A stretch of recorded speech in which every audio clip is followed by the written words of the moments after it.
Imagine driving down a highway and suddenly your car's dashboard starts flashing.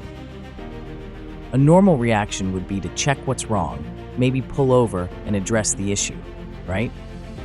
But what if instead you chose to just plaster a piece of tape over those warning lights and keep driving? Sounds risky and somewhat nonsensical, doesn't it? Yet, according to Bruce Lipton, this is analogous to how we often handle our body's signals through symptoms. Fueling this fascinating journey into the body's inner mechanics, Lipton explains that our bodies operate quite like machines. Proteins, the building blocks of life, act like tiny biological cogs and wheels set into motion by environmental signals, while our nervous system plays the role of a switchboard, lighting up pathways and rerouting connections based on the skin's interactions with the environment. Here, Lipton introduces a critical perspective. Emotions and physical sensations are our biological dashboard gauges, providing crucial feedback about our health and well-being. Delving deeper, Lipton warns us about the dangers of our current medical paradigm, which too often reaches for drugs to suppress symptoms, the biological feedback, without addressing underlying causes. This practice can be compared to turning off the alarm rather than extinguishing the fire. Fever, swelling, and pain, as unpleasant as they might be, serve a purpose. They are part of the body's evolved toolkit for protection and healing. For example, fever can kill pathogens sensitive to temperature, and swelling can bring more nutrients and immune cells to a site of injury. Moving from understanding to transformation, Dr. Joe Dispenza offers further enlightenment, discussing suggestibility and the powerful placebo effect. He explains that the mind's expectations can dramatically alter our biological state. It's not just about a sugar pill mimicking a painkiller. It's about the brain's ability to generate the same healing response when it believes in the treatment. This revelation isn't just pivotal, it's transformative.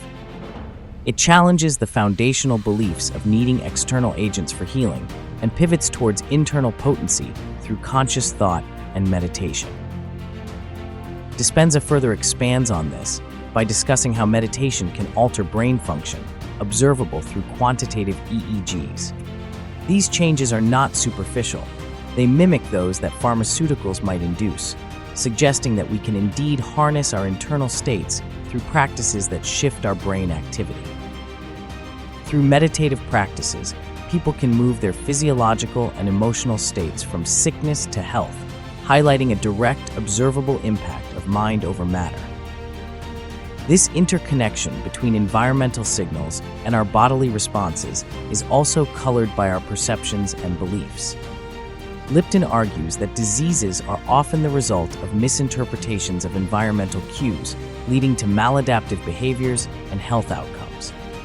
This idea suggests a shift from a deterministic genetic model to a more dynamic interaction between our beliefs, choices, environments, and our health. Here's where things get even more interesting. Imagine combining Dispenza's methods of reshaping belief through meditation with Lipton's model of bodily feedback loops. We are not just talking about managing symptoms or even just healing diseases. We are discussing a possibility of deliberate, conscious evolution. By consciously choosing healthier perceptions and more empowering beliefs, we could theoretically alter our physiological landscape. Let's consider the broader implications. If our thoughts can influence our health to such a great extent, could they also shape our life circumstances? Both Lipton and Dispenza touch on this, pointing towards a tantalizing intersection with quantum physics.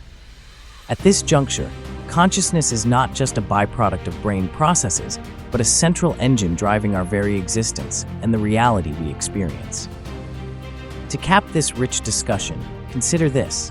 What if our understanding and interaction with the universe are only at its infancy?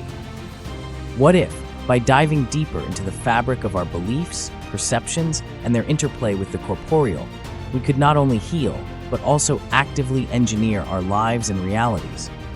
This isn't just health science. It's almost an alchemical promise of transformation that beckons more exploration, particularly into how deeply intertwined our consciousness is with the physical universe. Indeed, the next chapters of this narrative might just revolutionize not only medicine, but how we exist in this cosmos.